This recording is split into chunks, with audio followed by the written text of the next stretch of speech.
Hello, and welcome to Reflections. This is Ram Gayosu. I am your host. So first and foremost, thank you so very much for being with me and my guests today. It's an honor and a privilege to have you on board. So before I get started with the business of the day, I have to cover some ground rules. Everybody's got some rules and regulations before I welcome my friend Martin and then Kai a little bit later. Hi, Martin. Welcome to the show. Rom, thank you so much. I really enjoy being on the show. Thanks for having me.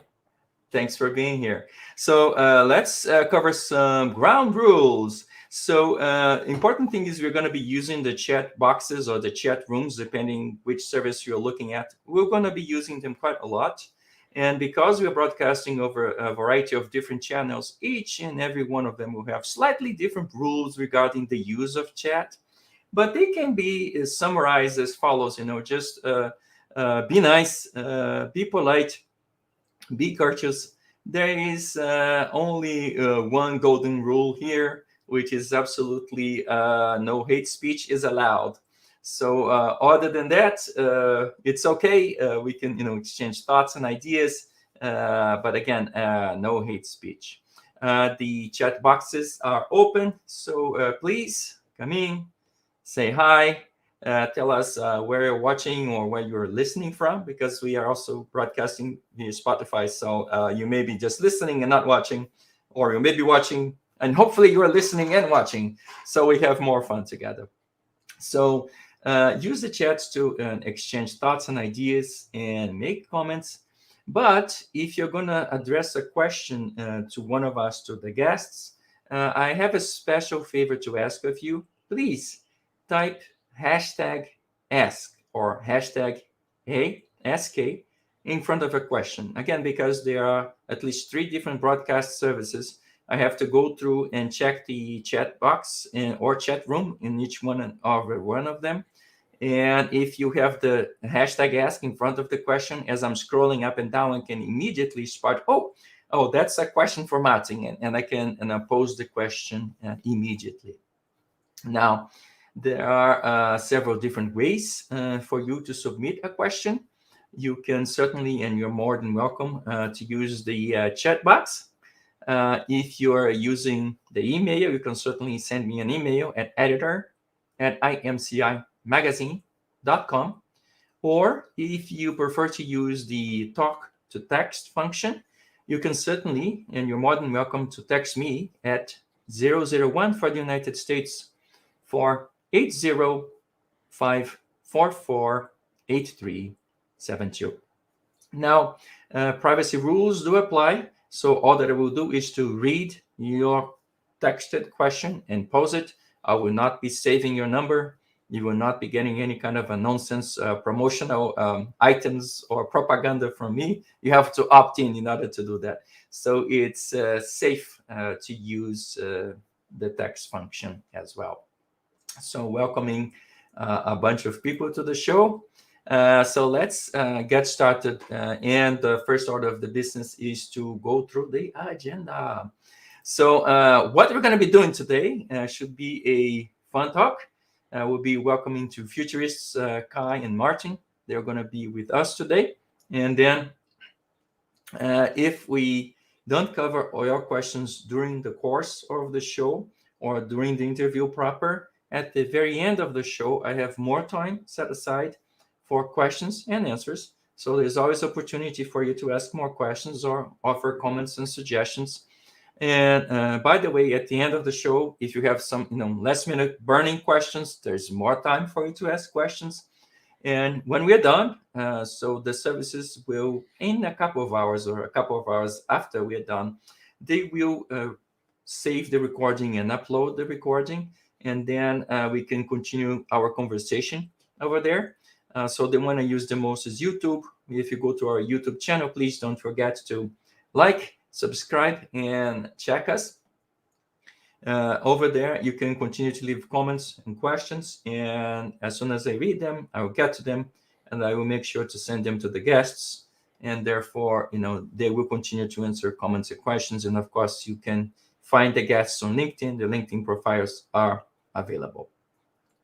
After we are done with the Q&A section, then we're going to move to the upcoming events. So give you an idea of what is to come, what kind of shows, topics. And by the way, please continue to send your comments and your thoughts and suggestions, what you want to hear about, what you want to talk about, and who you would like to hear from. And I will make sure I will do my best to get the best people to offer thoughts and ideas on those specific topics. So let me get started with a short introduction. Again, welcome to Reflections, and Reflections is the live stream partner of IMCI Magazine. We are an online publication. You can find us online at www.imcimagazine.com. We are a publication in the United States under registry 2769-0008. We are a member of Edelweiss America Media, and our focus is on intelligence, a variety of intelligence topics. So we discuss, competitive intelligence. We discuss market intelligence. We, go over topics of economic intelligence. And a good part of the magazine, a good chunk of the work, addresses foresight and future studies, and hence the topic of today. Now, our vision is really to bring diverse perspectives and voices to the debate. So what do I mean by that? So people from different parts of the world and from different backgrounds will have different views and perspectives. And that's the beauty of it. We all come together and we share thoughts and ideas, and we decide where do we move forward, or where do we go from there, and what we do together. So a little bit about the topic. So the futurists and the visionaries and the book authors, right? My guests are all of the above. So I want to give you a little bit of introduction about the topic of today. So when you think about the times we're going through, and Kai actually calls them, interesting times, but the American military coined a specific term to describe it, and you heard it. It's called VUCA, VUCA, and it stands for volatility, uncertainty, complexity, and ambiguity, hence the acronym VUCA. And that is a very good description of our current times and what we're living and what we're going through. So in cases like that, who are you going to call? Well, you're going to call the futurists, right? So I've been devoting a lot of time in the series to talk to futurists for a variety of reasons. But most importantly, the key issue here is how you deal with anxiety about the future, how we deal with the future. So there's fear about the future. There's an anxiety about the future. So my guests are, prominent futurists, people who have been doing this for a while, that are members, current members, or past board members of one of the futurist associations, or the World Future Society, or WSFS, or AFS, or APF. So there are a few different futurist societies. So my guests have been board members. They teach foresight in futurisms, are taught at a variety of schools. So my guests today at a variety of European schools. So they have a lot to offer. In the case of Martin, he's also an author of articles and a book. He has a new book out. We're going to be talking a little bit about his book as well.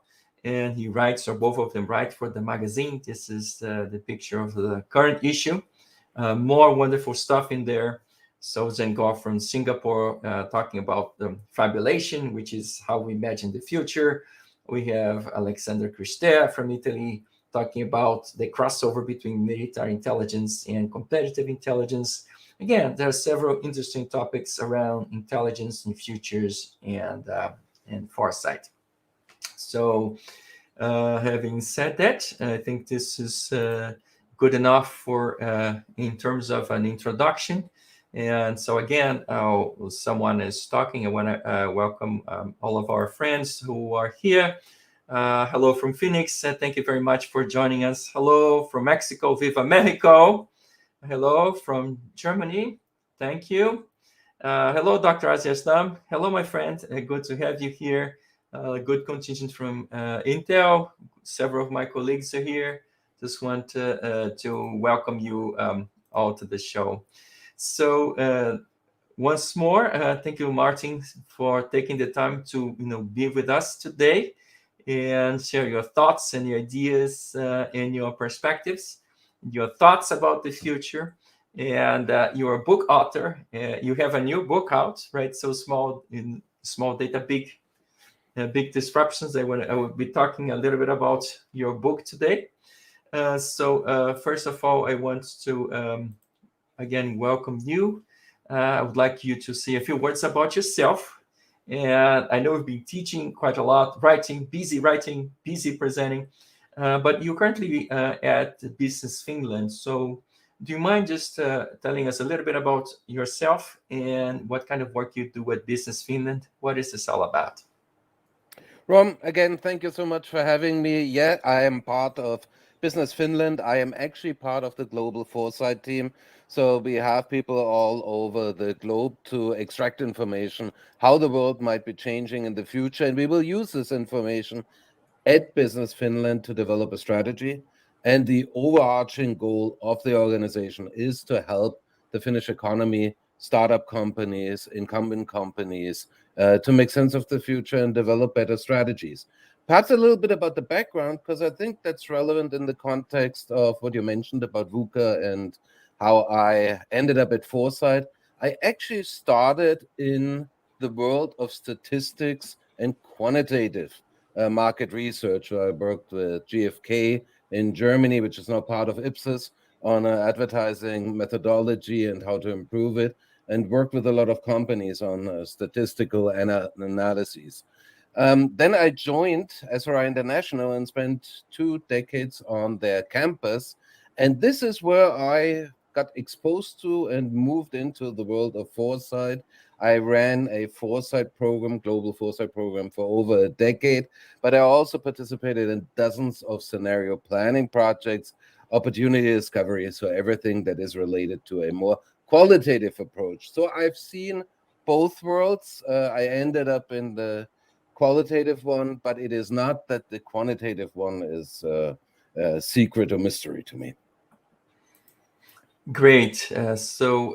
Actually, I want to talk to you a little bit about your teaching. I think you just finished a program at the Norwegian Business School, right? Can you talk a little bit about that? What was your topic? What are your thoughts? So in the end, currently, it is about foresight, giving an understanding. It's about the book, Small Data, Big Disruptions, how to spot signals of change and manage uncertainty. And I think those are the 2 big topics. How do you actually look at something that is brand new, something you might not even understand, something that could transform and change the marketplace in the future? So how do you extract that information? And what goes with it is managing uncertainty. And I am aware that some people say you can't really manage it, and that might be true, but you can develop a better understanding what the areas are that are uncertain. And once you become aware of it, you obviously develop a better understanding how to look for the changes, how to potentially address issues, how to develop strategies that might be more reactive or more robust given the changes that might occur. Again, we're not predicting the future. It's about possibilities that might occur. Wonderful. I'm glad you're always so graciously sharing your thoughts and ideas and teaching and presenting and going to schools and business schools. I think this is important for all of us that work in the field in terms of futurism and foresight, because I think we need to share more. And right now, I feel there's a hunger for foresight, or for better foresight, or the kind of work that you do and some of us do as well. Now, I wanted to change a little bit. So first of all, congratulations on your book. Where can I get the book? I have to put a link down here to say, where can we find the book?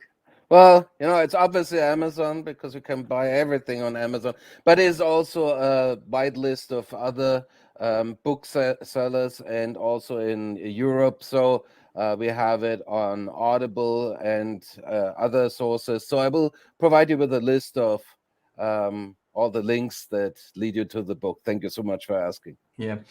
Okay. Well. So people can actually listen to the book as opposed to just reading. So they can read, they can listen, they can do a We lot of just we things. just talked about it. People don't want to listen to read anymore, so you can listen to it or you can watch obviously the show. Hey, whichever way they prefer, it's absolutely fine. Now, let's talk a little bit about the book, right? So, everybody's talking about big data. So, they're focusing on big data. So, why do you focus on, quote, small data when the world or everybody else is talking about big data? So that actually gets us directly back to what you mentioned about VUCA. So if you have big data, we are essentially talking about complicated, recurring but understood dynamics. So building a factory, how the factory runs, sending aircraft into space. Those are it's in principle it's understood. There are mistakes, but you can use the data to understand where are issues, what are the parts that tend to die, predictive maintenance, and what have you. And you can do that with logistics and many other consumer behavior. When do people jump over from mere interest and clicking to potentially buying a product? But what I'm looking for is in a different world. It's not in a complicated world. It's in a complex world. Difference being every time you would have the same starting point, you would actually end up somewhere else, simply because too many factors are involved and a lot of human decision making is in there. And I am looking for the opposite. I'm looking for small data. By the time you have big data, it's already occurring. In a perfect world, and I am aware that doesn't exist, I would be able to identify the first time a change happens. Now, this is unlikely, but you get the idea. By the time you can already run trend analyses and so on a set of data, it's certainly not new. You want to capture at something at an early stage when the number of occurrences is relatively small. So it is kind of not a competitor. It's a bit the opposite. It's complementary. And I think it's something to consider. Big data is something everybody talks about. Foresight has become a bit more popular, and I think people heard about it. I think in part because of the pandemic, but it's certainly something that is worthwhile considering. Okay, so it's not an either or, it's an and. I agree. Okay. Absolutely. Okay. Well, of course, I read your book, so no. Thank you for clarifying, and I think it's important that we address those kinds of questions because there people throwing buzzwords over there. So why we do things and why one thing versus another. So that kind of brings me to the next question. Throughout the book and actually in your writings and your articles, you advocate scanning or the use of scanning. So first of all, can you tell us a little bit about scanning? So what's scanning?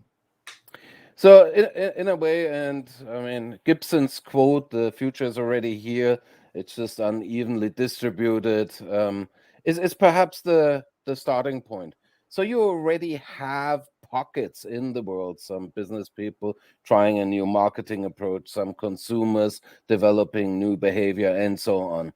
And you want to find those pieces and redistribute them in a way that you can make sense of them. So the way you do it is you essentially look at the world and you try to find data points or developments, events that strike you as unusual, something that is perhaps outside of what you would expect and outside what common business practices are. At this stage, we're not saying that this is successful. It might be simply a mistake. But by collecting those various events, and putting them together, you can develop a little bit of a template what the future could look like. And you grab those data points, you put them into what I call a pattern, which gives you an understanding. So it's not about one person doing something and perhaps not understanding how that approach should work or maybe having no idea about the business world. There's a method to the madness. More people, more organizations are trying to achieve something, but at that stage, it might still be an experiment. You put this together, you develop a pattern which is more robust than a single data point. And then over time, you develop a narrative. Now, narratives have a huge advantage. We just talked about big data. Big data is important, but most people really have a hard time envisioning what data, statistics, how this comes together, and what it means for the future. A narrative I can follow. Everybody can follow narratives because this is the way we communicate, and we intuitively understand if there are fallacies or if there's something that strikes us that doesn't really come together or it clicks. You're going like, yes, that is true. That could be a change for the future. And these narratives are also easy to communicate. I can give you a short story, maybe even an elevator pitch, and you might go like, yeah, that's perhaps something to consider. So you go from small data points that strike you as unusual, you group those, put those in patterns, and then you really think about what it means and develop a narrative that you can communicate to provide an idea where strategies might run into hurdles, or perhaps where new strategies could prove successful. Okay, so in terms of process, do you think how do you compare? And I have to keep going back because people want to hear a lot about big data. But how do you consider the two approaches, the scanning and the big data? You think that scanning is superior to big data, or are we still talking about something is that complementary? Are they substitutes? Are they complements? How does that relationship work really? So I'm not advocating that it is a superior approach. I am saying that it's underappreciated and underutilized approach, and I think that really makes the difference. That whereas big data, we heard this term now for years, and statistics obviously important. All the market research, analysis, quantitative approaches. This is important, and we understand it is important, and companies are employing these approaches. But then there is the world of qualitative analysis, and somehow I think it fell a little bit through the cracks. And if it's done, it's in a haphazard way. What I'm saying is by having another tool in the toolbox, you might actually have the advantage of having some piece of information that others don't have. Perhaps this could be the key to a competitive advantage. Yes, indeed. So we have a couple of comments. My good friend Joyce here, Joyce Joyce, she's also a fantastic futurist author, a book author, and she has a wonderful newsletter. If you guys have not seen her newsletter, you should. I should put a link, and I hope that I got Joyce here to talk to us. But she's talking a little bit about in terms of those are the weak signals, right? Is that how the way you see it as well? Absolutely. Joyce, thanks for bringing this up. Yes, I am looking for weak signals that over time might become stronger. It's essentially, I think, what is important to understand. A weak signal indicates that there's a potential for change. It does not mean, oh, here's a signal, and I'm predicting that the world will move down a certain pathway. What I'm saying with a weak signal is there is a potential that the world might play out differently than you might expect. So you're essentially building up alternative futures to consider. And I am aware that companies have certain strategies that implicitly have a certain future in mind. And I'm not saying abandon your strategy, I'm just saying think about what could affect you and develop a plan B or put some options out there to have a chance to switch quickly. I always think a little bit about it, my personal life. So I might lose my job, I might get a disease, but I want to make sure that my family is doing okay. So I might put some money aside. I might get a life insurance. That doesn't mean I'm predicting that I will lose my job. I'm just saying the option is out there. And the more of those critical options or changes in the environment you can identify, the more clear it becomes to you what can hit you, and then you can prepare for that. But that makes the weak signal. It's not a strong signal, oh, we're now moving in a new direction. It's a weak signal. There is a potential for a change in the external environment. Yeah, we have some other comments. So I want to welcome, Paul Santilli, a friend as well. He's a strategist at HPE, and he talks about, and in his writing and his speeches, he also mentions, the early warning signals, the canary in the coal mine. importance of signals. So do you agree with that? Should we be putting more emphasis, or investing more time, resources, and energy into understanding what he calls signals, and Joyce says the weak signals? What are your thoughts on should we be investing more into this?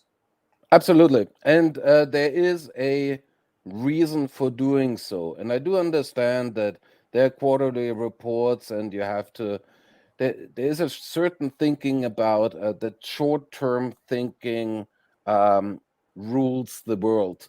And that is true because you have quarterly reports. It's also true because you have managers who might consider their tenure with a company or in a position to be 2 or 3 years. So they might actually not even care what happens 10 years down the road. But at the beginning of a new development, you have not invested a lot. So you have a freedom to really think about what the future might mean. And it's easy to steer certain parts of the organizations into that direction if it's only an investment in a company that is doing something in that field. Later on, once you build all the factories, you have the logistics and a supply chain in place, you already have markets. A change then is extremely expensive or potentially impossible. So consider that early signals give you just a lot of leeway to address the future. Wonderful. So let's go back. So thank you so much. Joyce is with us, and she shared the link, the hermantrendelet.com. And by the way, I will be posting it in the comments. So we'll see the link. We're going to see the links from Martin's book and his podcast. And I'm going to see the links for Joyce's newsletter. Fantastic newsletter. I love it. And Joyce, I have to get you on the show too. You have to come in and talk to all of us here. So I want to basically switch gears a little bit. So in terms of the future, right? So can you actually predict the future, or can your method predict the future? And if so, I'm waiting the 6 winning numbers for the lotto, whatever we can share. I will split 50-50, or we can negotiate. But is scanning a good methodology to predict the future? No, it's not. Because there is no way to predict the future. And if I could predict the future, I might not even be here because I might be on my yacht somewhere in the Caribbean Sea since I won the lottery. No, it cannot predict the future. And I think, just as a side note, and I think this is a little bit the problem with quantitative approaches, embedded into these approaches is the idea that there are assumptions, there's a confidence interval. So there are a lot of information in there that makes it relative what the number actually means. Now, from a managerial point of view, a lot of times this data is used as a prediction. So, hey, if this market will grow by 30% over the next 4 years, we should have another factory and we should build it there. That might be a very logical conclusion if this number actually would be a prediction. It is not. It's not meant to be, but numbers tend to be used like this. So it is not about predicting the future.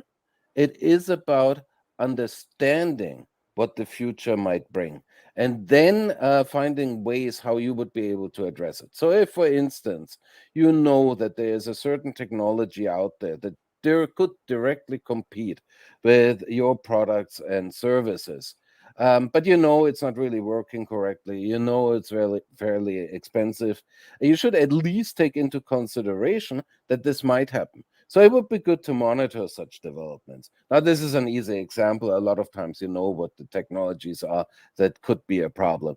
But by looking beyond your industry, you will develop an understanding how the marketplace can develop and then think about it. No, it's not about predicting.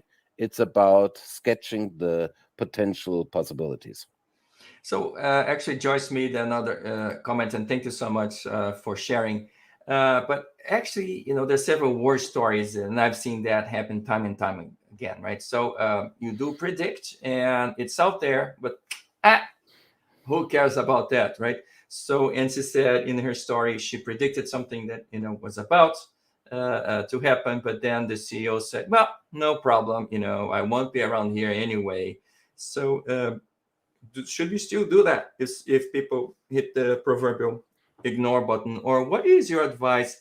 How do you get people excited about when you present your scanning and there are so many different possibilities for them to take action? How do you get people energized to actually take action so that, this person says, I won't be around, but if everybody thought like that, we would not have any jackfruit, right? Jackfruit takes 40 years to mature. So the person that planted the tree probably will not be eating the fruit. But what are your thoughts? So how do you deal with the basically the people who are skeptical or they don't care? So Thank you, Joyce. there are two parts, choice, and I completely I agree with you. It's very difficult as a foresight person. A little bit. In a lot of cases, you are actually saying things nobody wants to hear because you have a product line that's successful, and suddenly there's this foresight person coming from the side going, "Hey, we might get an issue in 2 years. Consider this." So you're providing information that is not necessarily welcome. So what I do, so there are two parts I want to talk about. The first part is about the consideration how to actually get people interested.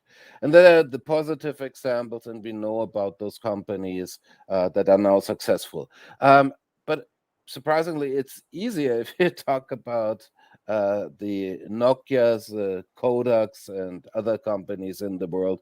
For instance, file sharing, the Napsters of the world. These are shock elements, and that's why I use them in the book. It's a bit dated, but people remember when Napster came up and they heard the first time about Napster. What I find very interesting is just in the mid 90s, the British music industry actually said, well, wait a second, we should charge $40 for a CD because a hardcover book at the beginning.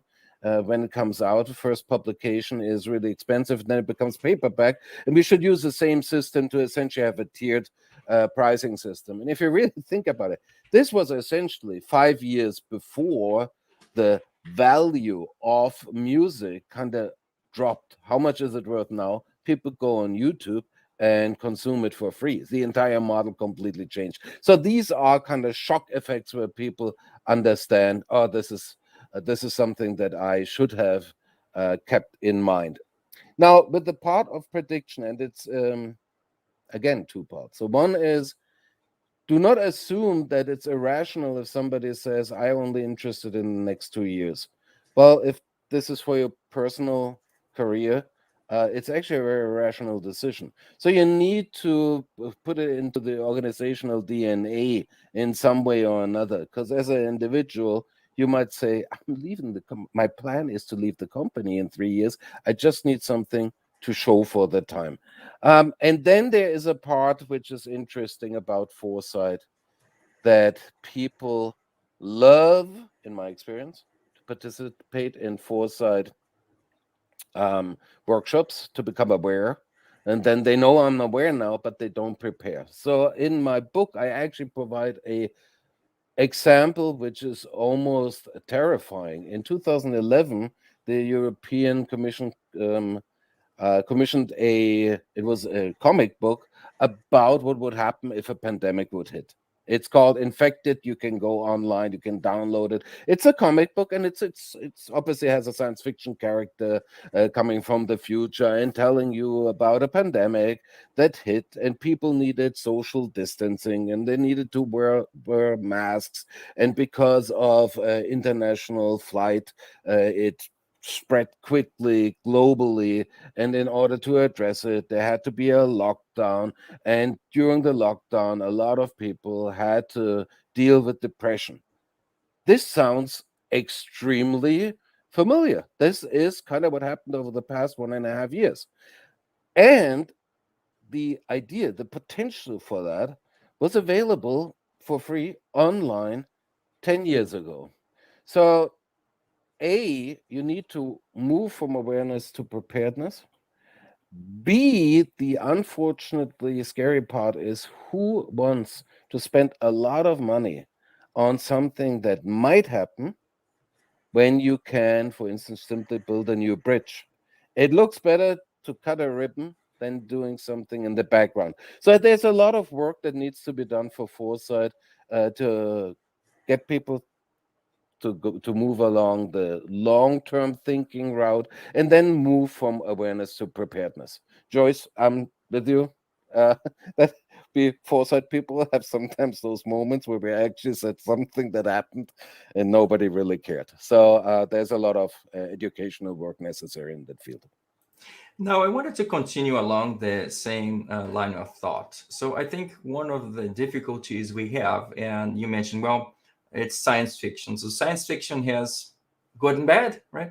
Most people look at this and that would never happen. This is science fiction, and people tend to discount. Whereas a lot of people use science fiction in a very positive way to raise awareness of issues. So I remember there were science fiction books about an attack on the Capitol in the United States, and people just said, this is a joke that would never happen. And then January 6th happened, right? And what is your view on the use of science fiction to predict futures or to help raise awareness, preparedness? It's a yay or nay, or is this something you recommend? So there are a lot of things to be said. First of all, what science fiction definitely helps you is to expand your thinking. And there's science fiction that actually is grounded in realities and then takes a spin from there. And then there's science fiction that considers a completely different world and moves over to the fantasy genre. You obviously want to be in an area where you can say, okay, this is something that potentially could happen, and then you need to take it into consideration. As a matter of fact, a lot of companies look at science fiction to get new ideas. And also the government and the military is looking at science fiction to develop an understanding about the possibilities and what could happen.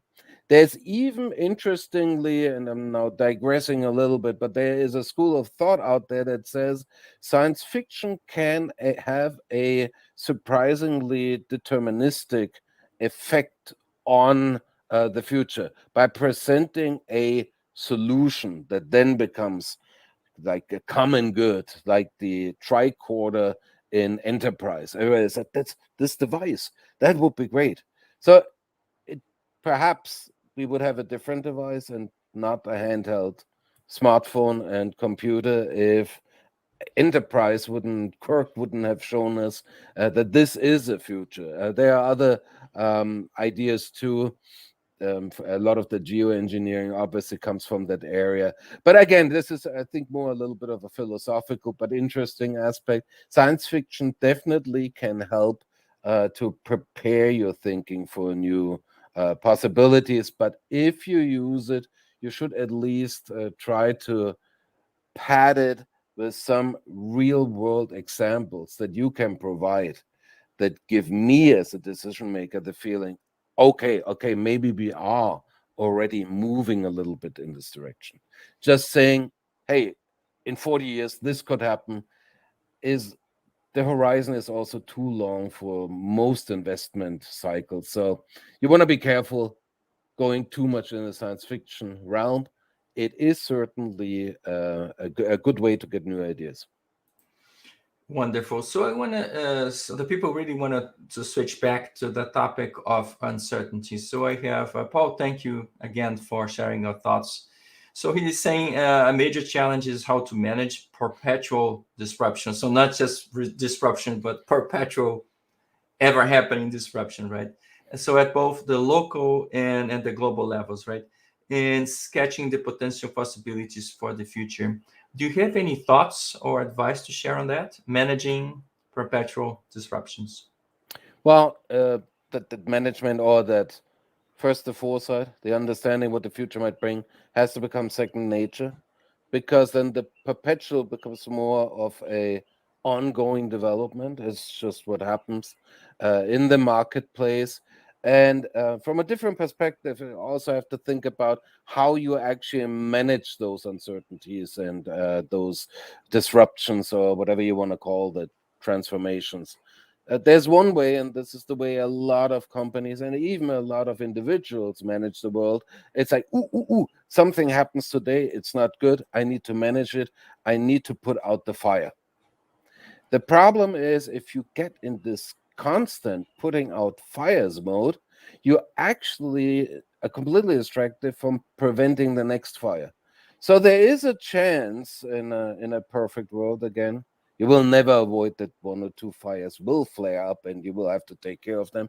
But if you are ahead and you're preventing fires by becoming aware that the possibility exists, once the fire starts, you essentially take your fire extinguisher that you already put next to the fire to extinguish the fire. So it's a little bit about the mindset in general. If you just expect the world is a constant change, you will address it differently than if you expect that there is a clear pathway and that deviations are the surprise.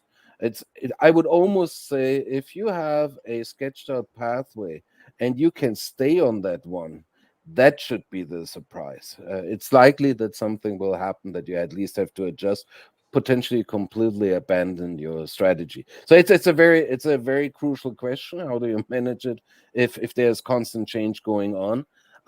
But even in a VUCA world, even in a world that's speeding up the change, which I think is true, if you keep options in mind and look at the potential, it becomes much easier to navigate. Yes, and seems like people like that. Paul is saying, deterministic fact on future. Absolutely, yes. So I wanted to change gears a little bit, and one thing that Joyce was saying is that she likes your thoughts in terms of moving from awareness to preparedness. So I guess for me, and thank you, my Intel colleagues, to be here. Too many years at Intel, it's always about actionable and action, right? So, what kind of advice do you offer? So, how can we help, in our case, companies move from just I'm aware, but maybe I should prepare. So, this path or this transition from awareness into preparedness, how can we coach people on how to do this better? Ouch. It is difficult. It's actually on my mind for years. Part of it, quite honestly, was the reason why I put the book together, to explain the concept a little bit more, to make people understand why it is important, why it actually has an effect, why you actually can plan for the future and change what you're doing. I do believe there are a couple of ground rules. Just building a scenario of opportunities, coming up with early signals of change and just presenting them. I call that corporate entertainment, and we all love that. I mean, being embedded, immersed in a world that is different, that's fun. But if you then go home and say, okay, and tomorrow I'm working on the product that I worked yesterday on, then you essentially didn't take away the information. So an easy way, and I find it is almost too simple, but I think simple is always good because people understand what you're doing. Is and I present it in my book, but it's a tool that's widely used.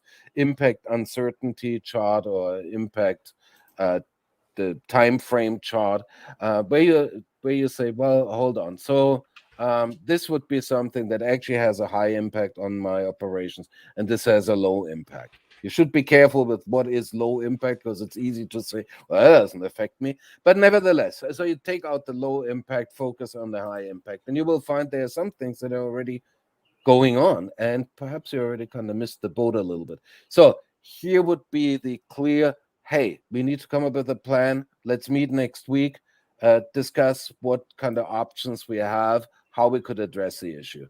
Then there are issues where you are aware, well, something is missing here. So this technology is not necessarily market ready, it's commercially perhaps not viable at this stage, but perhaps there's only a piece missing, or perhaps only a consumer segment that says, hey, I want to try this. So this is something where you monitor. So you have a list of monitoring technologies. It's an ongoing process where perhaps once a month you get together and you say, well, it seems like this is developing in a direction that it could become an issue. And then there is stuff that's far out. I usually describe that as a watch list where once a year you might do a little bit of a study if this has developed in a different directions. I do not want in this context to talk about wildcards, which is a completely different animal, but nevertheless, you actually want to sort your narratives, to go back to what I said before, on such a timeline and uncertainty chart, obviously in context of the impact they would have on your operations. And then you literally need to assign people to take care of it. If you do not assign it, then nobody will take care of it. So it is a crucial topic, and in a lot of cases it's painful because you assign potentially a task to somebody that might kill that person's product line. So it's very dicey to navigate. Nevertheless, in order to get preparedness and actionability, you need to assign the task. Important topic, though. Yes, it is. So I have some other thoughts and comments from the room. So people are still concerned. We're still suffering through the effects of the pandemic. Actually, in parts of Europe and parts of the US, it's surging back again. So in your perspective, how could we use either scanning or futuring or future studies to help alleviate some of the stress that people are feeling, the pressure of the pandemic, the hopelessness? So how can we bring futures to bear to alleviate that suffering? So let's go back to the past to see what we could have done and then what we can do now. In the past, I think the potential was there, and the pandemic is, from my perspective, very interesting in that people said, well, so this is the black swan, the famous black swan. Who could have predicted that? Well, truth is, it's a little bit like I live in San Francisco, moving to San Francisco and being surprised that there's an earthquake. Okay, I might not be able to predict when it will take place. I might not be able to predict um, how strong that earthquake will be, but I know there will be an earthquake. And that's the same with the pandemic. Now, the question is then, as a foresight person, what could be the different developments? So, how would people react?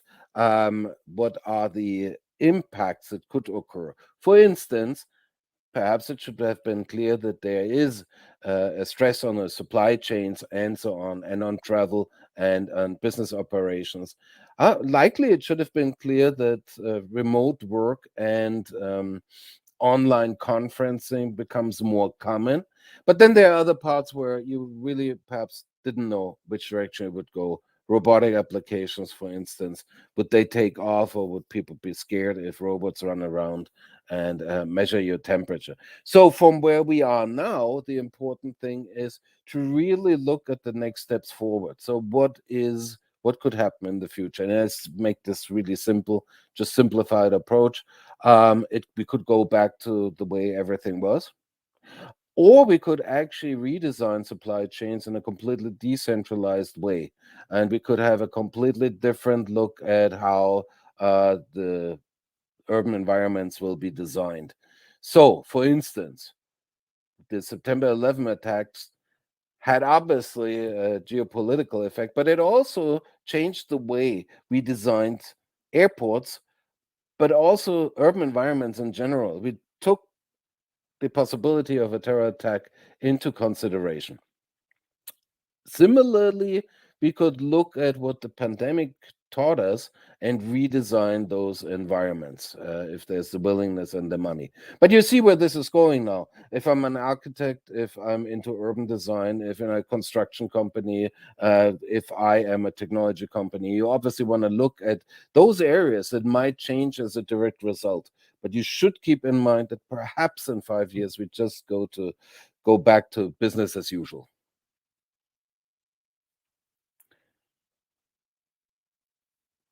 I am sorry. I can't. I think I lost your sound. Can you hear me? Yes, thank you. Okay, thank you. So I'm sorry. I want to still continue on the topic of uncertainty. So at the beginning, we talked a lot about managing uncertainty or the growing uncertainty. So how is it that scanning can be used as a tool to help us deal with this growing or ever growing uncertainty? I think in the end, and talked to another futurist who said, "Well, it doesn't allow you to manage uncertainty, and it obviously doesn't necessarily reduce uncertainty because you still don't know if it's going to happen or not. What you will know, though, is what the different pain points are where change could occur. So you're framing the uncertainties. And by framing them, you automatically give yourself uh, a focus area where those uncertainties, what are the big uncertainties? What are the things that would be an inconvenience and you can deal with it when it happens? And what is the stuff that really will blow you out of the water, individually and as a company? These are the areas you A, want to really monitor, and B, you want to have a plan B in place. So by just giving the by defining what are the uncertain areas and putting overlaying, so to speak, the impact this uncertainty could have, you develop a very good plan where to focus your resources. You can't do everything at the same time, it's impossible. So focus on the handful of developments that really could mean change for you, your marketplace, your product, your success. Wonderful. So I'm a little bit curious about your process. So when you're going through your scanning exercises or your scanning process, so what kind of information are you looking for? we so what am I looking for? It's essentially everything that, and that there are terms, there are disruptions, there are transformations, and so on. There is unconventional wisdom, outlier. But in the end, what I always say, it's an oddity. It's something you look at and you're going, really, why would anybody do this? At this stage, it might be simply a mistake. Nevertheless, it's a different approach. And by doing this and putting the information together, you can develop a rich set to work with what the future might bring. So, in these classes, what we start with is general understanding. And I essentially give the spiel that I provided you in the first half an hour. You want to go from developments to patterns and then to narratives, identify those in impact uncertainty chart, and then extract what that means for your strategy and for your potential options. And I will do the same with classes. So first we talk about why are we doing this? Why is this helpful? What are we looking for? And then we will collect events and developments that could have an impact on the future. Now, there is a little bit the problem. It can be everything. It can be a new product introduction, a new technology, a new marketing approach, consumer behavior. It can be anecdotal evidence. It can be you're coming home and your children doing something on the computer and you're going, that's kind of bizarre. I've never seen this. This could indicate a change because somewhere it's starting. There are two things to be said, though. You want to make sure it's relevant. People tend to get hung up with curiosities. They are interesting, they are fun, but in the end, if you think about it, what it means for businesses, likely not that much. So you want to sort those out. You want to focus on the relevant ones. And then you want to make sure that it's actually an accurate and reliable data point. And this is becoming increasingly difficult with mis and disinformation. When I started more than 20 years ago, it was difficult to get information. I mean, we literally still copied articles and then you had to analyze it. It was difficult to put it in a form and shape to sort through. Now it's the opposite problem. There's so much information, and a lot of it is actually wrong, misleading, or parts are missing. So you really want to make sure to clean up the data points and to put them into context to understand if this is real information, if the company is actually doing what the reporter is trying to say. Um, that's as a side note. Reporting has become more problematic too because everybody's faster, faster, faster, and reporters and journalists have to be faster, faster, faster. So there is a tendency to just take over information, for instance, from a press release, which might stretch the truth. So it's about relevant information and it's about making sure that it's accurate.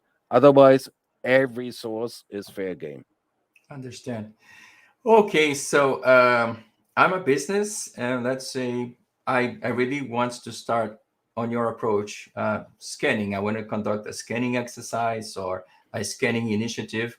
What kind of advice do you offer for the people who are listening on the call who said, you know what, I'm interested. Actually, go out, get his book, read it. It's very good reading, very interesting. Before Christmas, more opportunities to get the book, right? But say I'm a business and I'm interested. What's your advice? Where do I go from here? What do I do? So, get started. That's the easy way to say it.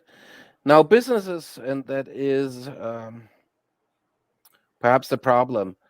They do it in a haphazard way, so they kind of assume that if something important happens, the board member or the product manager will pay attention to it.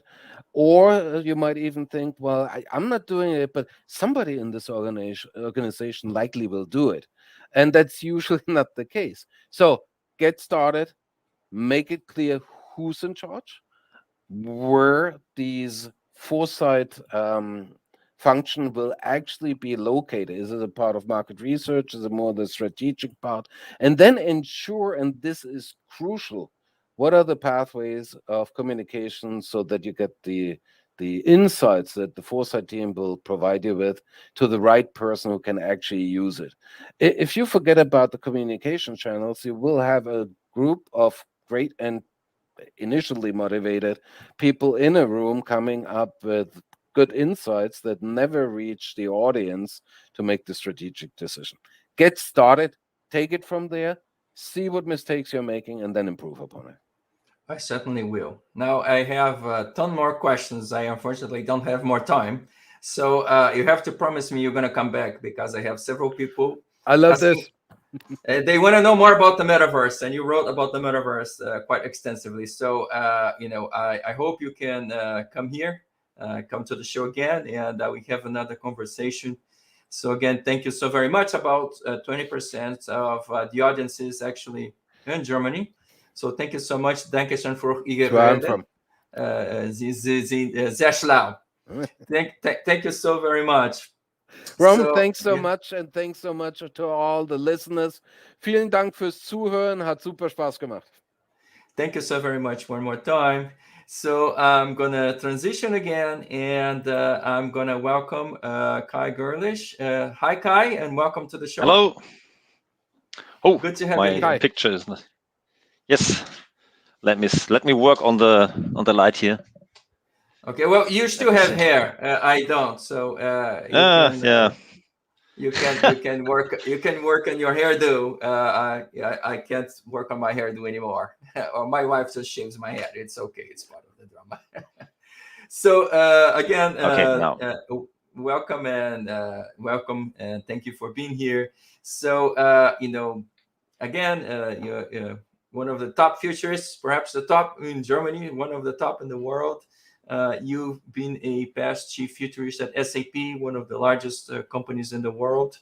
You write, you present, you go to conferences, and now you've been working at Visionary Labs. Can you tell us a little bit about you and whatever I did not say, and a little bit about Visionary Labs? So what kind of work you do there? Yes. So many thanks for having me here. And I'll explain a little bit about actually what we do and how I came here. So I'm, as you said, rightfully, I'm a futurist. So I worked several years at SAP, and I worked myself through competitive intelligence into market research, and then to become a futurist. So actually, I was curious because I never could find out why companies move in what directions. And at that point in time, it's quite some years ago, it was called trends. And I tried to follow them up. So after a while, I figured out that's called corporate foresight or futuring or however you want to call it. And so I decided to do that as my main job, which was difficult, which is still difficult. Nowadays, you have some futurists, but some years ago, it was not the case. So I went into that one. From the training, I'm a biologist. So I have a scientific background, which sometimes helps and sometimes not. We can talk about later maybe. And but it certainly helps to research information. And I was listening to Martin and consider to have the same problem. So basically, finding the right information is really tricky today. And in the last years, we found out the link between foresight and innovation. So we realized that there is a close link. So if you do not have a picture of the future, a very good picture of the future, then the problem is that you don't know how to innovate, because you innovate in a certain direction. But as we know, the future is not static; it may change. And to link these perspectives is, in our view, essential. That's what I do at Visionary Labs. So I'm the futurist there. I set up the scenarios, so to say. I help companies to get into their futures, to design their futures, and then we link the stuff to basically to innovation. Wonderful. So I want to switch gears a little bit, and I want to talk to you a little bit about your work in teaching, right? So you are on the advisory board for the Corporate Foresight program at the European Business School, right? So what kinds of skills European companies look for when they hire foresight professionals, or should I say rather, what kind of skills should they be looking for when they are hiring or when they are looking for someone who is into future studies or a foresight practitioner? What they should look for, of course, is open-mindedness and a kind of, I would say, desire to really find more about the futures, about what they can do and what they may do. So basically, how I say, they should try to find out how to survive the next 30 years. Maybe that's a good starting point. Usually, they only try to find out the next trends within the next 3, 4, 5 years, and how they can improve their products or come up with the next big thing product. And that's usually a little bit too close to the now. And in most cases, not the relevant question, because we stay in what we call the path dependency. So you simply do what you have always been doing, just with a certain flavor of future, which is usually not the future, but as I said, a flavor of it. So a little bit more sustainability, a little bit more digital, but that's not how the future will unfold. It will change significantly usually.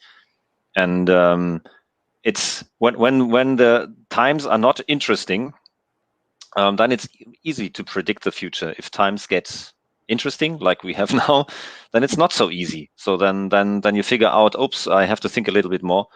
I cannot come up with linear thinking, as we say. So linear thinking would be just, I consider the now to move into the future just with little slight changes, as I said, as flavors.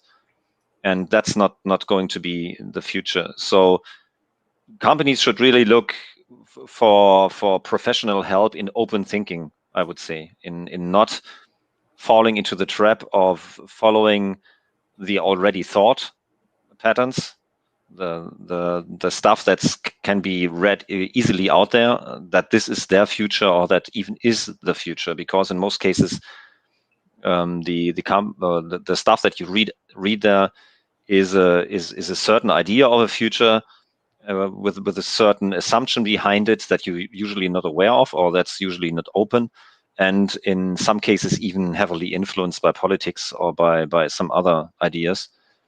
And if you're in a company or an organization, you should come up with your own ideas. So they should look for people that help them to find their own ideas, their own future, and design it. Find your own path, I guess, right? So I want to switch gears a little bit, and I want to talk a little bit about value. So, and thank you very much. You write for the blog, you write for the magazine, and thank you. You're here talking with the audience. So you wrote an article for us called Thinking Futures in Interesting Times, right? So I want to go back to one of the things you wrote, one of your quotes, and you said, and I'm going to quote, "So futures are inaccurate, and so are maps, but we have good use for them," right? So if it's not accurate, why should we do it? In other words, why we look into the future anyway, or what's the value of looking into the future if it's not accurate?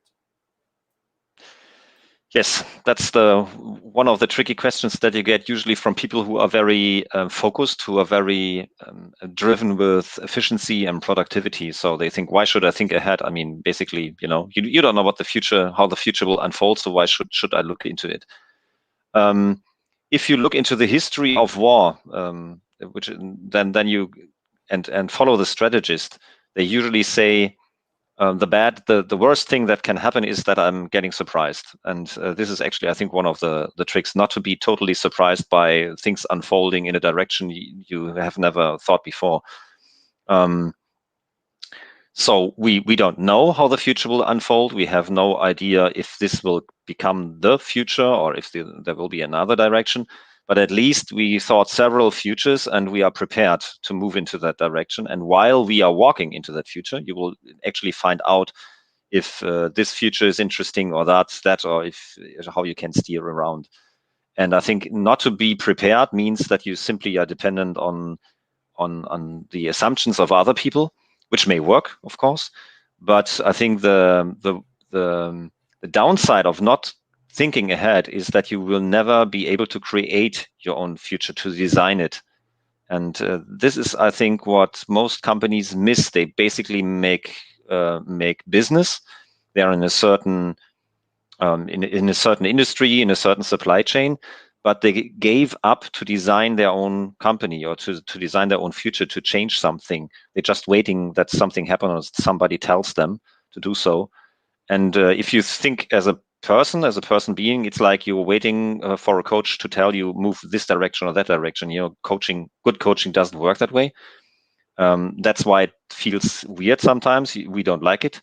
We usually want to hear move there, move here, but that's not that won't work. So open thinking and designing your own future is the trick. And as the future is not set, which is fun basically, because if it would be set, it would be fate. Move ahead and try to find out where you can really change significantly the world and your life and the values. Okay, so I want to change subjects a little bit, and I know you talk about the future, but I want to ask you about the past. So it's a natural question. People do ask this all the time, right? So some people have this view of this notion that the future is associated, related, or caused by the past. Others say, past is not a good predictor of the future. So in any event, what's your perspective? What has the past to do with the future? Yeah, usually it's that what we call a path dependency. So usually when you do something very good, you want to go on doing that very good, and you simply usually go on doing it, like producing certain products or following a certain idea. And of course, in German, it's nice. I will translate it. It's keine Zukunft ohne Herkunft, no future without knowing where you come from. It's basically the translation. So if you do not know where you came from, then it's difficult to construct a future.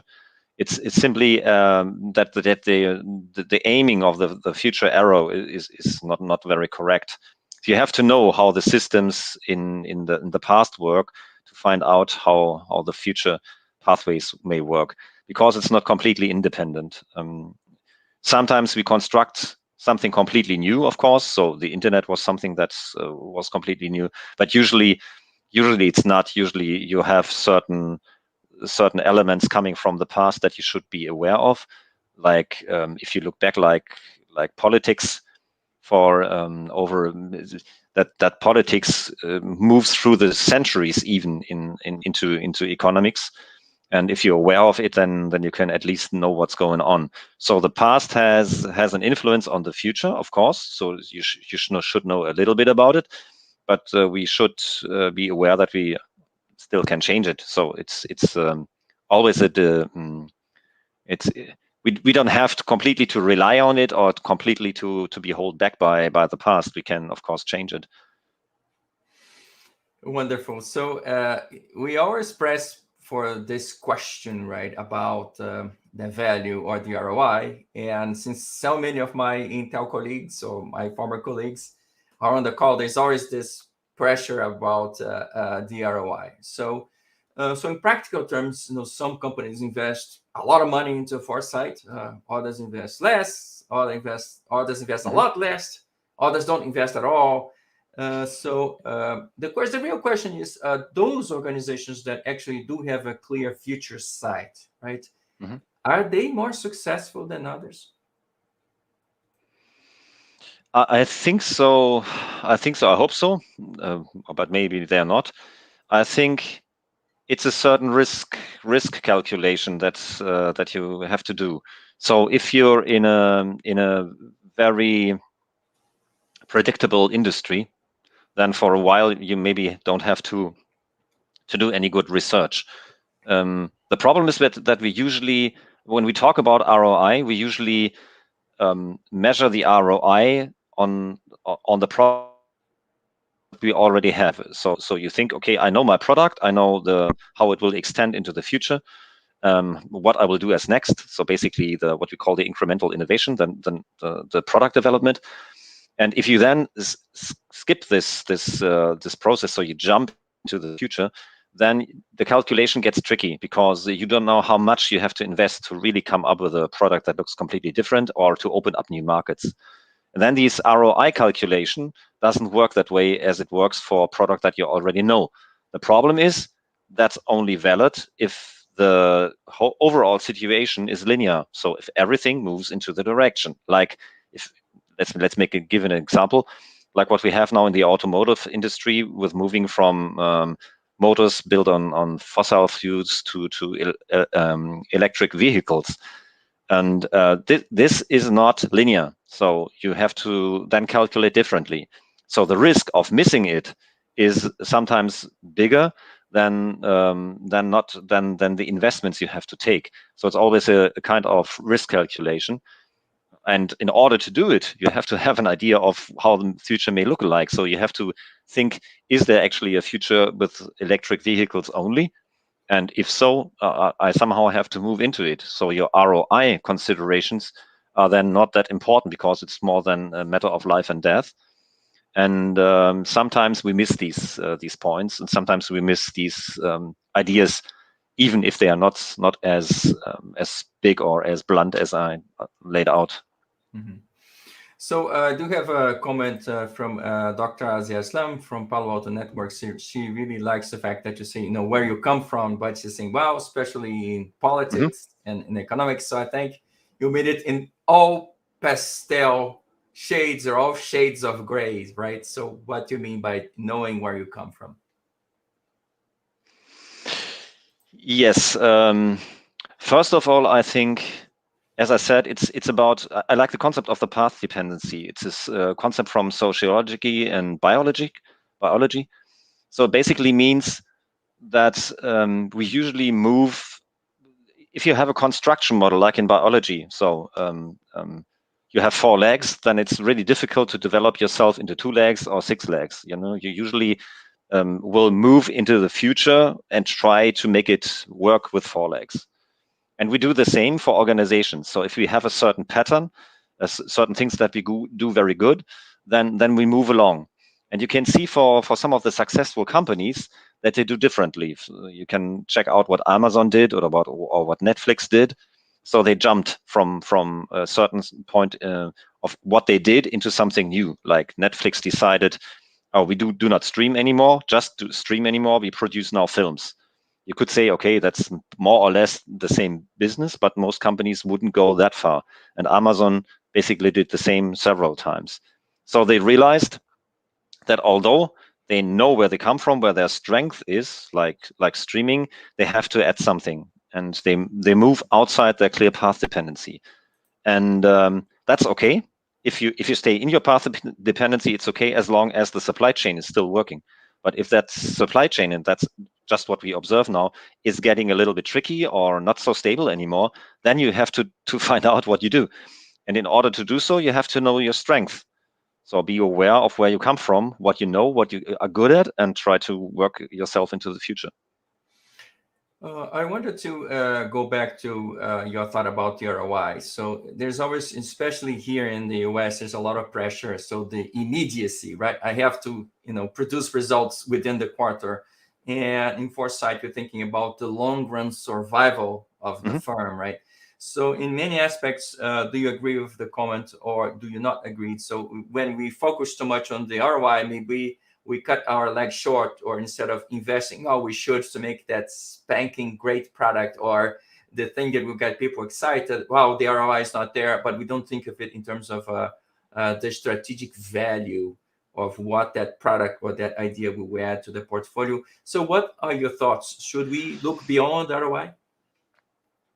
I think so. ROI is for a product that you know very good, and but if you think the product ahead, then you cannot just rely on your ROI, because, as I said, it's based on the now. So you exactly know I have to invest, let's say, 10 million to improve this product, and I exactly know how to sell it into a market. So you know how much money you will make with an improved product based on the informations you have from the competition. That's an easy calculation. So that's what businesses know. In the moment you make a jump, a leapfrog with that product into something new, and I mean not just a small improvement, although these small improvements are usually 80% of what we do, and they, of course, are there to make you survive. I mean a bigger movement into something else. Then this calculation doesn't work.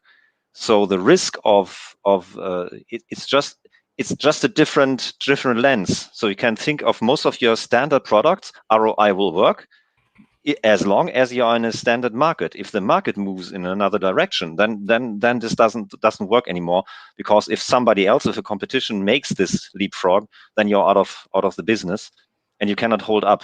You can, for example, check out what Kodak did with the digital cameras. That's a famous example. And their problem was that everything they calculated was based on analog cameras and these old black film rolls. So they said, we exactly know how to invest, and this digital camera will never work. So they missed it at first point. Then they came back into the market, were the biggest digital camera seller in the US. And then another blow came, basically cameras in smartphones and cell phones, which was not anticipated at all, and which was difficult to predict, to be honest. But as you can see, so the product, the main product was doing a picture. And they thought their product is either a film camera or a film roll. And that's something that we miss if we focus too much on the product, and then we focus on what I sell is a camera. No, what they were selling was the opportunity to make a photo. And that's, if you think ROI, you miss it sometimes. So that's risk. Okay, so I want to switch a little bit. So you are known for, you are the best Chief Futurist at SAP. You're known for your work on vision or envisioning the future, right? So I have to pose you an esoteric kind of question, right? So can we think the future, or will it just happen no matter what? So what's your view? Yeah, that's an esoteric question. Yes. So people came up with different answers. So it's everything from the future is completely open and you can think it, to its fate. So it's basically set up and somewhere by somebody. Personally, I think for thinking creatively, you have to think that it's not fate, that it's not set, so that you can think it. But it's not the future, but more futures. So you have to come up with scenarios. It doesn't help if you have just one in mind, because we are not sure if it moves into that direction or that direction. It's the same with your personal life. I mean, we all know it, we get married and we forget to plan the future that we get divorced. And that's the same. In principle, you can think it, but we usually do not do it because we don't like it. We like black and white, and we like easy answers. And we don't like these open futures and to hold multiple worldviews in our head, because that's really energy consuming, and sometimes it's irritating if you think two completely different futures in the same time, like that are contradictory, and but that's how it is. We don't know yet. We know the path ahead, and it may move to the left or to the right, and we have to stay open as long as we can and to think the implications. That's basically the game. So yes, we can think part of it or create it or design it. If we will land in that future is a different matter. Yeah, so I wanted to touch on one point that you kind of make very clear from your articles, but I wanted the audience to hear basically from you. So one of the issues we deal quite often, so yes, it's uncomfortable to deal with a variety of potential futures. So people kind of embrace or cling to this notion of one future, one official future, the official version of the future we hope or we're so sure it's going to happen, and then it doesn't, right? So you actually advocate the adoption of multiple worldviews. Can you explain to us a little bit of your thought process? So what goes behind your recommendation? So multiple worldviews versus holding one, quote, official future. Basically, it's easy. It's emotionally tricky, but basically it's easy. It's based on the idea that we actually do not know. So we do not know how the future will unfold, and we do not know if our worldview is correct. So we have one, and sometimes it's well hidden in our subconscious even. So we are not aware of it. So if you have the worldview of that everything should be sustainable, then of course your future will look very sustainable or very clean or very green or whatever. But that's only one worldview. You could come up with different ones. Or if you like technology, then your future will look very much technology minded. The basic fact is that whatever we want to have or what we like to have in the future is not necessarily how it will turn out. So I found that leaving that open and holding many assumptions in parallel in my head makes me better thinking, so open-minded. Of course, not many people follow because this sometimes gets stressy because you realize, oh, damn, I think that if you're not aware that you think that economy and democracy are the way that we run our economies, you usually think in the West, our way of capitalism and democracy is tightly linked and cannot be broken. That's an assumption. That's a worldview. I could have another one where I would say, okay, the same capitalist system works wonderfully with dictatorships, which it did basically in the past. So I can hold two completely different worldviews in my mind, and they neither wrong or right. They can both happen. I don't know where I am. But if I completely defocus on one, or I completely omit to think in one direction, I may make a serious mistake. So I found it interesting to leave that open as long as I can, and it gives you a hint of where your emotions are, what you learned, how you got influenced by school, by parents, by people you met, by universities, by all that thinking. And it's just thinking. It's giving you a direction, but it may not be the direction of the future. And it's again this path dependency. We have the same in our thinking. We learned somewhere our thinking, and this frames our thinking a little bit in certain directions. And to be open is a really help, but it's, as I said, it's not an easy. Emotionally, it's usually not easy, and you have to learn it. And most people do not like it, to be honest. Understood. So for the last part of our conversation, I'm going to bring Martin back in. So Yes. Martin, hi again. I'm going to start. So Kai, I'm going to address the question to you. Actually, the question is the same for both of you. It's a dialogue and a round table. But thinking about the future. So Kai, what are you most excited about the future? To move into it, actually, to see what I thought, and then find out what it actually turned out to be. So I'm really curious. I mean, kind of have lots of ideas, and I'm really curious what will really come out of it. Like Martin mentioned a little bit earlier about robotics, about how far do we go into the direction of our robotics, artificial intelligence? How far do we go into the direction of genetically engineering everything? And how will the human race survive it? As we know it. That's a big question. Oh, we don't know if we could even, put an end to the human race just by accident. But let's see. So, Martin, what are you, most excited about the future? So, Kai, first of all, can you hear me? Yes. Kai, first of all, I agree with everything you said. So it was very, very good to listen to the conversation.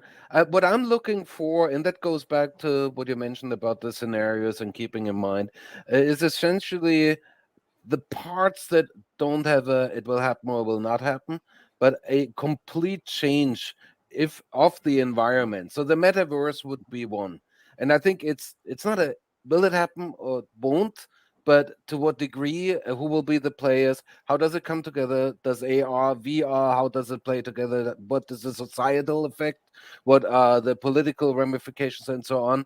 And there are two more things that I think could have a similar effect. So materials by design, where you essentially go a little bit of a different route and use AI and machine learning to design materials with certain properties, and you can drive that potentially, in theory, much further, and that would give you obviously pathways for essentially everything: construction, robotics, you name it. And then what I'm very intrigued about, also from the intelligence foresight information gathering point of view, is satellites and drone information. Because what you have to think about is today a class project could send up a little cube satellite to gather information that 20 years ago would have been US military and maybe two other states. And suddenly you get all this information. It could really change the way we develop business models and so on. So with Kai, it's about how many scenarios are out there. The more exciting, the more challenging too, obviously too. Well, I have to ask the flip question. So, what keeps you guys up at night? And I want to address a few pointed questions specifically because you bring an European perspective. So here in the US, people are certainly very worried about, are we going to go into another recession, or, the great resignation turns into a great recession. But here we look into the issue between Belarus and Poland. So a nation state close to a NATO partner in all the crisis. So crisis is still evolving. We certainly are worried about this. So what kind of issues worry both of you about the future? Yeah, I will start. Actually, I wanted to buy some thinking time, but okay, let's start. I think so. What keeps me up? I think mostly how we as humans react. I think personally that's the time of the classical industrialization is over. So we're at the end phase of classical industrialization, but we don't have a clue where to move to. And what really keeps me up is how to create, as I said, as I phrase it, a global consciousness, so that we can really do everything together, like balancing the rainforest with some other, not deforestation, not how do you balance everything? Our need for energy with the costs, but the cost, I mean, more the costs from the side of the planet. So basically, it's a planetary game, but we are still not in. We are in the opposite, and that's the first thing. So basically, global consciousness, and the second one is a comeback of nationalism and of things that I thought have been in the past, and I see some movements that are really not where I thought, oh, I would never see them again. So I'm now in it, and I don't know. Yeah, that keeps me up. How to actually get people something to do something really good for as a change, and to cope with all the problems that we have, but really cope, not just try a little bit here and there, but really get to the source of the problems. And most of the times we don't get to the source of the problems, but we try to fix some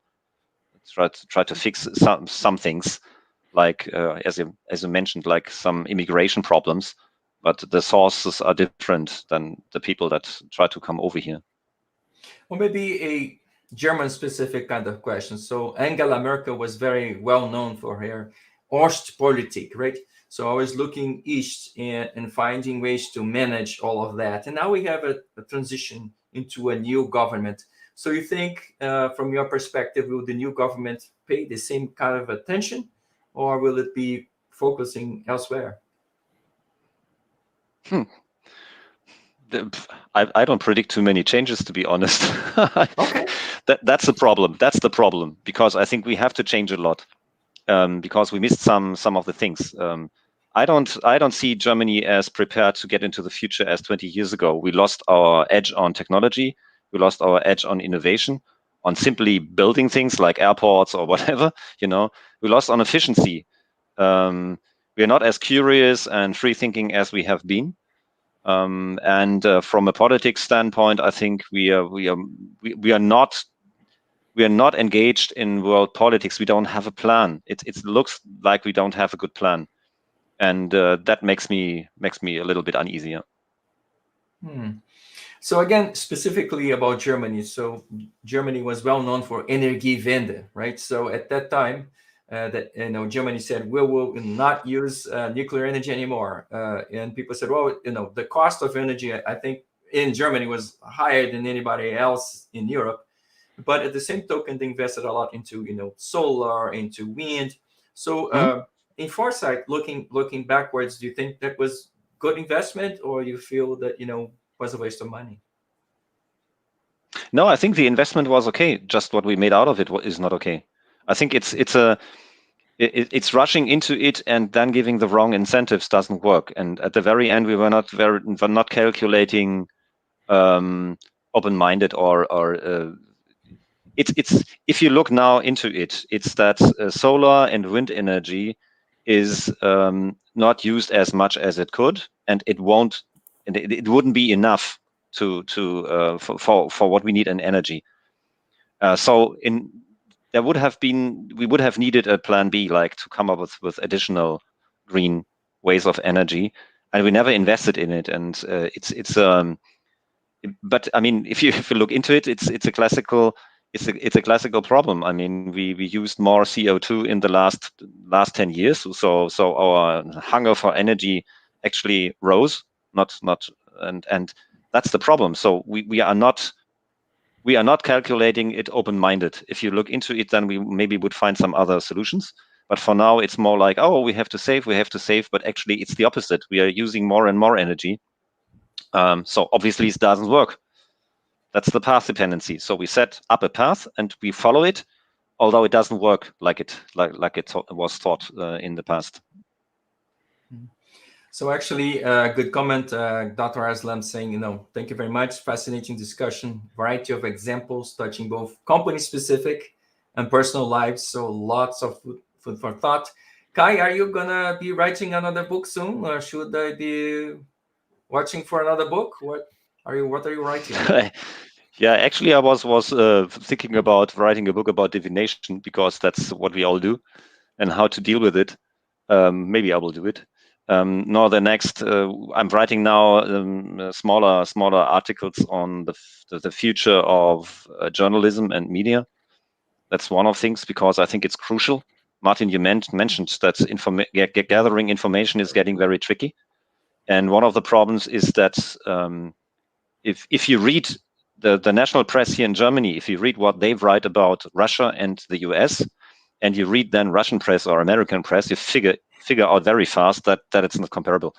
So it's biased. So the biases are getting stronger and stronger, or more. That's tricky for us. So that's one part. Another one is the future of biotechnology industry, because I have a background in it, and I can basically try to understand what they're up to. And this is one of the technologies that I'm reading into it. There's more to it than pharma, so to say. The potential is huge, and the more interesting parts are not. So I actually not very much interested in vaccinations. I'm more interested in how can we in using bacteria to clean soil, for example, how to come up with plants that live in certain conditions. That's, for me, for the future of mankind, much more interesting. Okay, so let me turn to Martin. So what keeps you awake at night? Well, Kai implanted a couple of new nightmares into my brain. But no, I absolutely agree. And I also want to jump in, because the path dependency, I really like this. And it's always difficult to So I'm digressing a little bit to look backwards and say, was that right? And I think the Energiewende was right. There is one thing with energy, agriculture, with a lot of big industries. It's a tanker. It moves and it takes a long time to make changes. Same with infrastructure.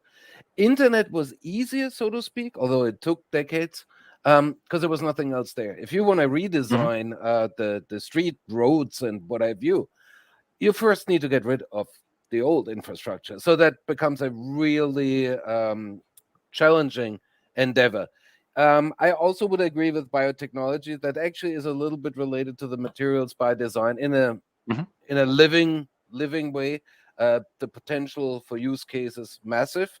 I think there are a lot of dangers too, for obvious reasons. Once you use the biotechnology, I think two areas that I want to highlight. One is the obvious one, perhaps with a little bit of a twist, is climate change. And I am actually not talking about the regular change we usually talk about. This area is getting hotter. There are a little bit more fires here, a little bit more flooding there. And they will continue over time because I think we're able to adjust to that. So we will understand over time, okay, so if the sea rises like this, we need higher walls, what have you. But there are threshold events and there are cascading events. And I think this is what we're really not prepared for. We have an understanding about how they use the cone of uncertainty, and we always think it's a straight line, and in those straight lines we can kind of think. But if you have certain jumps, which threshold, like the stopping of the Pacific conveyor belt, that would suddenly catapult us into an area where we really not prepared at all, because we don't even understand what would happen. And another area that I am very concerned about is the move, particularly now with the development of the industrial Internet of Things, the Internet of Things, the metaverse, all the connectivity, a move from simple hacking and ransomware to killware. And I think we've already seen a couple of examples like this spring in Florida, where they changed the ingredients in a water treatment plant, and it actually would have led to becoming poisonous water. And we don't really know why that happened, so there might be true attack reasons. I am afraid that there might be entertainment reasons, that some people just say, hey, look what I got access, let's do something. And then later on, you realize what you've done. And simple accidents where somebody does something, for instance, ransomware at a hospital, because I want to extract some money. But now, instead of just shutting down the database, I also shut down the entire surgery equipment and medical equipment, and people die. And it might not have been my intention, but with the increasing connectivity, you get an increasing danger of what might have happened to actual physical life and environmental damage. So this is something I'm thinking about how this might play out in the future, because we can't stop those attacks, and we haven't stopped data leaks, for instance. Maybe we can't anymore.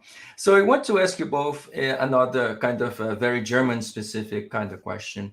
And as an economist, is an economics angle in there. So there is a very interesting social experiment going on in Heidelberg. It's, I think, one of the most beautiful cities in Germany. After Freiburg, I like Freiburg best.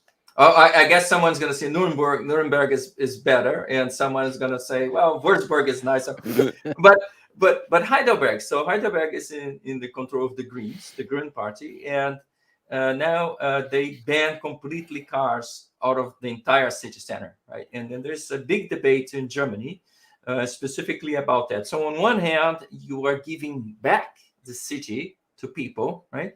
So more bicycles, more pedestrian areas. On the other hand, they say, well, Germany is one of the largest sellers of cars in the whole world, and you're basically banning cars out of a city. What if the rest of the world decides to ban cars? So would that be good for Germany, or is that bad for Germany, or what's the difference? First of all, Heidelberg is not the biggest city, so the center of that city is really small compared to other cities. You don't have a high rate of in industry there, so basically banning cars out of it is in favor of the tourism you have there. So it's beneficial, I think.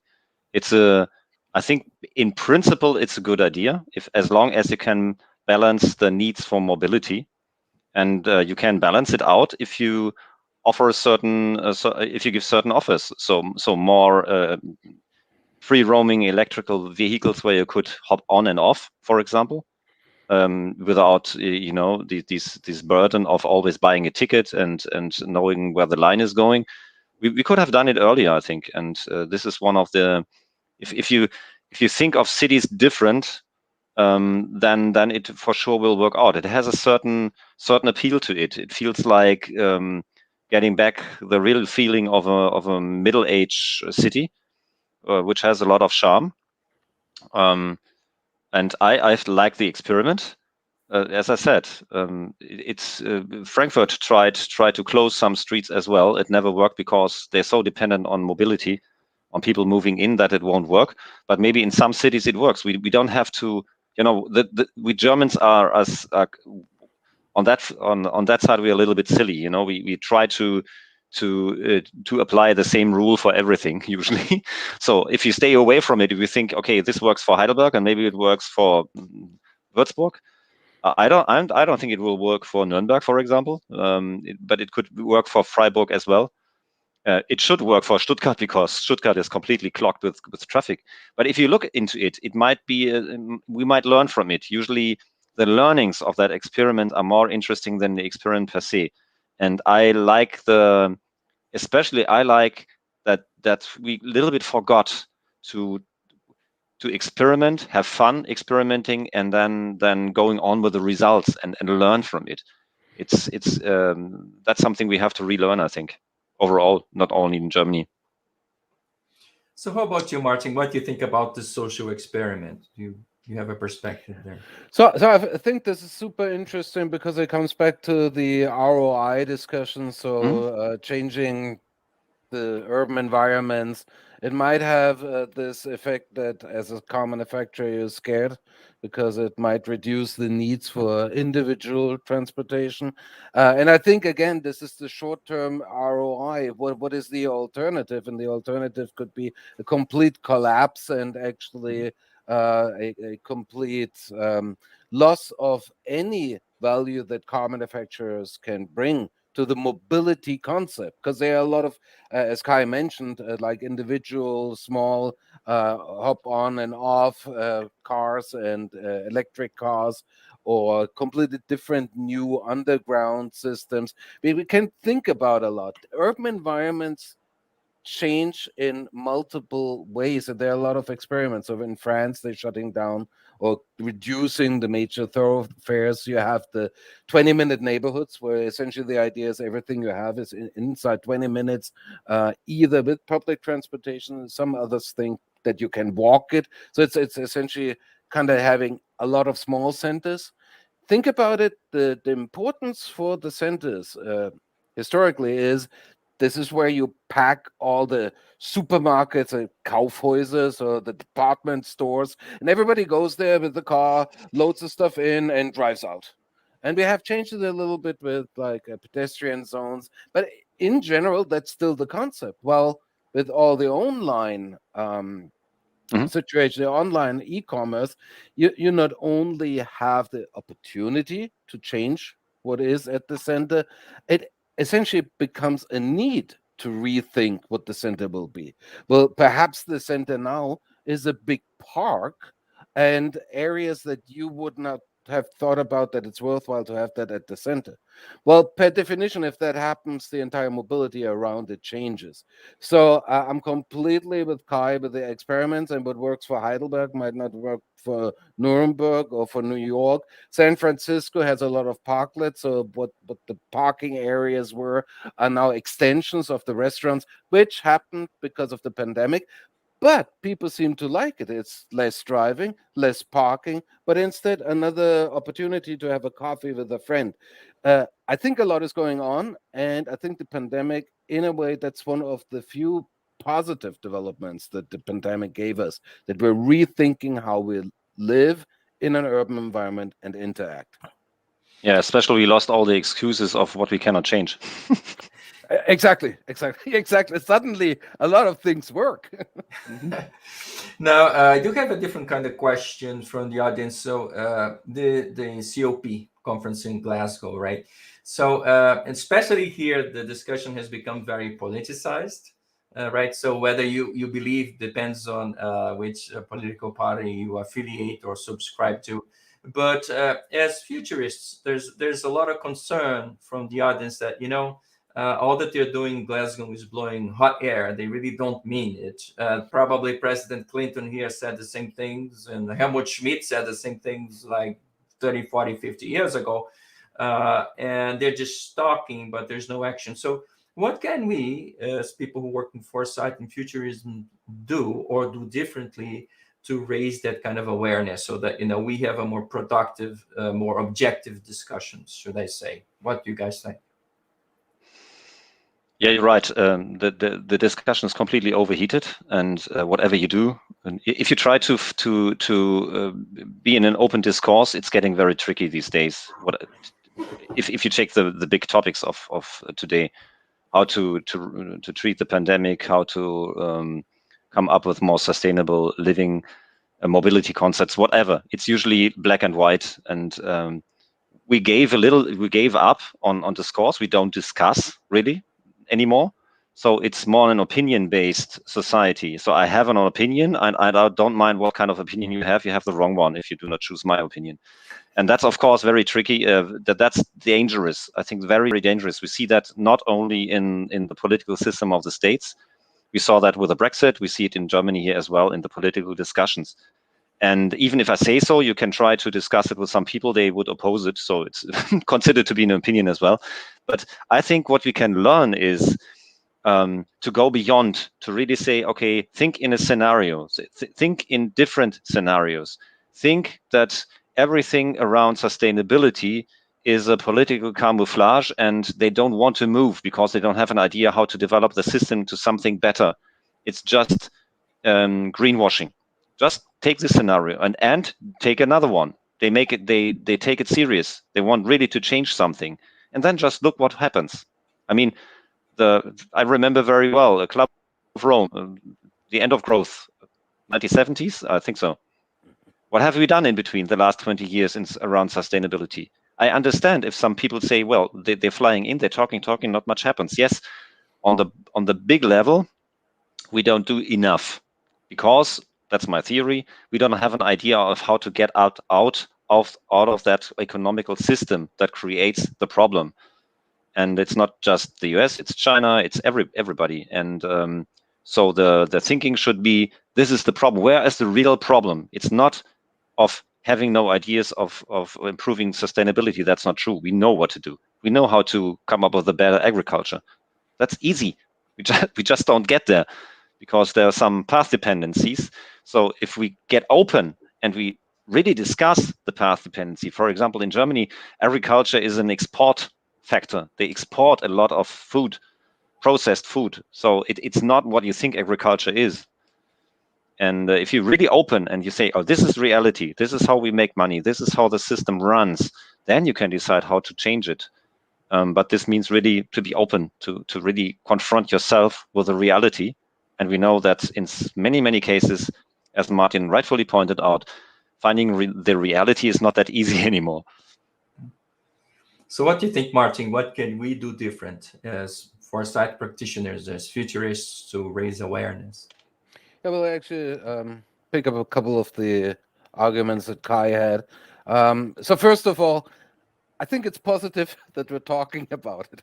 Just, to put that aside. So it has become a real topic, but I absolutely agree with the path dependency. I actually think it's something now I will take away and look even more into it.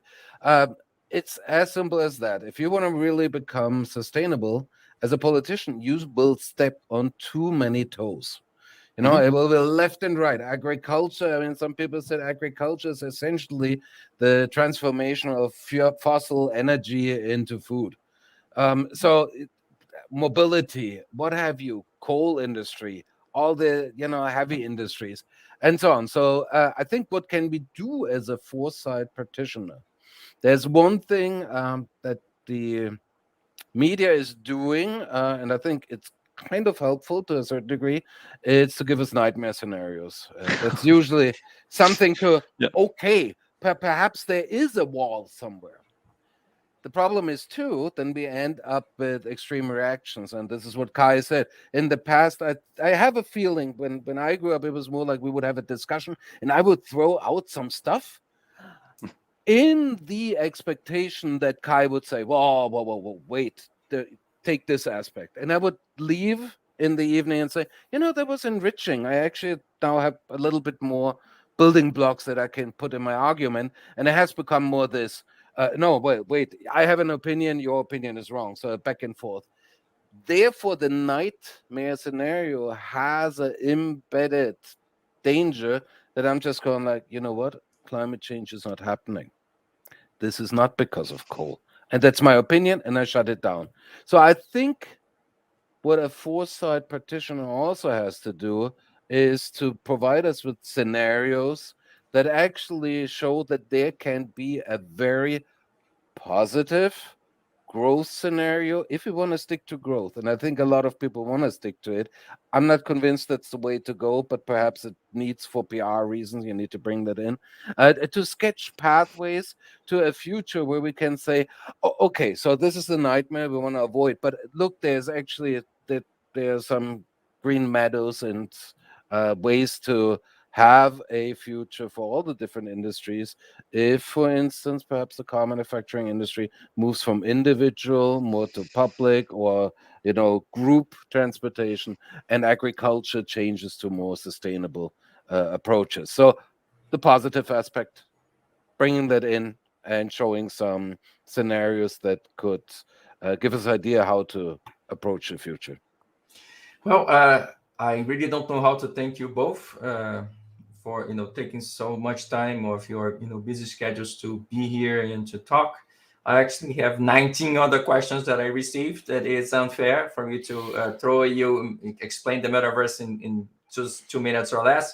So I will have to save them for another occasion, and I hope both of you can come back. I'm game. Every time. Yes, and talk to people. They are really excited. I got comments like fabulous, wonderful. Thank you so much. And I knew this would be a fun show because I read what you write.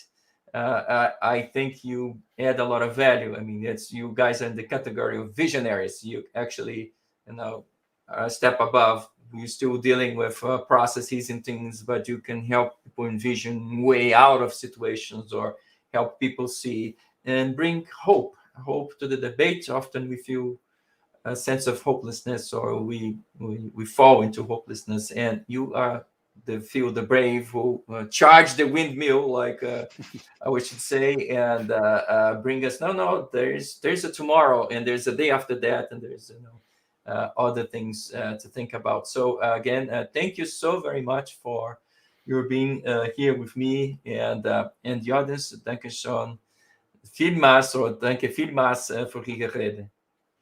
Vielen Dank. Vielen Dank. Thank you so much. I enjoyed it massively. Okay. Me too. So, thank you. Thank you so much. We'll go back to the program, and I'm going to go back to the agenda. Again, thank you so very much for staying with us for so long. I got your 19. Now there's one more question. I guess a couple more questions for both Martin and Kai. We'll be talking about it. We'll be formatting it in a way that we can take more of your questions. We're coming back. I hope so. I'll hold you to that. Okay. We will be welcoming them back again to continue the discussion. So I want to tell a little bit about the upcoming events. We heard from the French-speaking friends. Today we had the German-speaking friends. And next time is the British invasion. The British are coming. So I have Professor Dover and Arthur Weiss. They're fantastic. And Rob Dover is a specialist on espionage. So we're going to talk about state actors and what state actors are doing or they shouldn't be doing. But certainly we'll be talking a lot more about that. Following this, we are going to have a different talk. So we're going to specialize on market research, how market research has changed in response to the pandemic, what's the future of market research, where market research is going. And Fuad Ben-Youb has a book out, so I promised, and he said, "Oh, we'll come back just to talk about the book." Because people who write books, I could sit with them and talk for hours. So we'll bring Fuad back to talk about his book. He has some fantastic ideas, and he will help you think through how to set up your competitive intelligence practice from scratch, from the get-go. On the 3rd, so we have friends from ASU, Jamie Birds and Karen Walker. They're going to be talking a lot about, the partnership between corporations and universities, how to make that thing work. Dr. Aziz Lam from Palo Alto Networks will be offering the corporate perspective. So we will see how the universities see it working, or how the universities see it improving the partnership. And then we're going to ask the corporations the same kinds of questions. So how do you derive value out of your partnership with universities? What are the pitfalls? How do you see it improving? We will continue with 2 major topics. Please continue sending your thoughts and your ideas and your questions and who would you like to hear. But I will continue on the same issues of metaverse and sustainability. Both are very important topics, so we'll be bringing them back. And luckily, Joyce was in the call with us today, so she had lots of thoughts. In her own right, she's also a futurist, and she has a fantastic newsletter, one that I enjoy reading all the time. Markets and Markets is bringing a roundtable with CEOs, so they're going to be targeting several large companies and the challenges they face. So I thought, that should be interesting talking as they release more information. We'll hear more. And both myself and all of my guests here participate on the ICI events. ICI is lining up fantastic things for early 2022. So wait and you shall see. And today is Thursday. Heute ist Donnerstag, nicht wahr? Und nicht Freitag, yeah?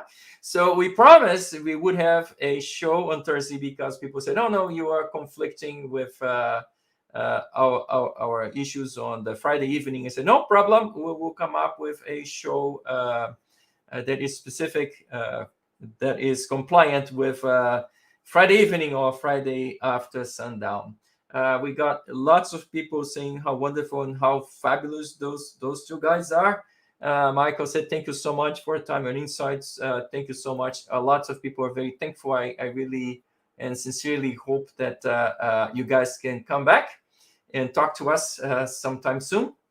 I'm going to move to close the show. So once again, first of all, I want to thank you guys, the audience, for making this a reality, for being here, for interacting. If I can talk with Martin and Kai for hours, but I love that you are in and you're participating, you have your concerns and your thoughts and your comments and your questions. And that is really why we're here, right? So foresight practitioners, professionals, we want to talk more. We want to get people involved. We want to hear your perspectives as well as share what we think. We want to make a better world, right? Please continue the discussion. You can hit us on Facebook, Twitter, YouTube. So as soon as I hang up, it's going to take just a couple of hours, but they will upload this video and we will continue the discussion there. So please go check our YouTube channel, and I will continue to work on your questions and your comments. I will certainly send them to Martin and to Kai. They will respond. I will post back. And yes, I already asked them 3 times, and they said yes, they are coming back. So I will hold them to the commitment. Again, can't thank you both, my guests, enough for taking the time. I know you're extremely busy. You work for the largest corporations in the world, and yet there you are. You're taking the time to speak with the audience and to speak with me. Again, thank you so very much. Thank you guys for hanging out with us. And in closing, I'm going to leave you with our institutional message. Thank you so much, and I hope to see you soon.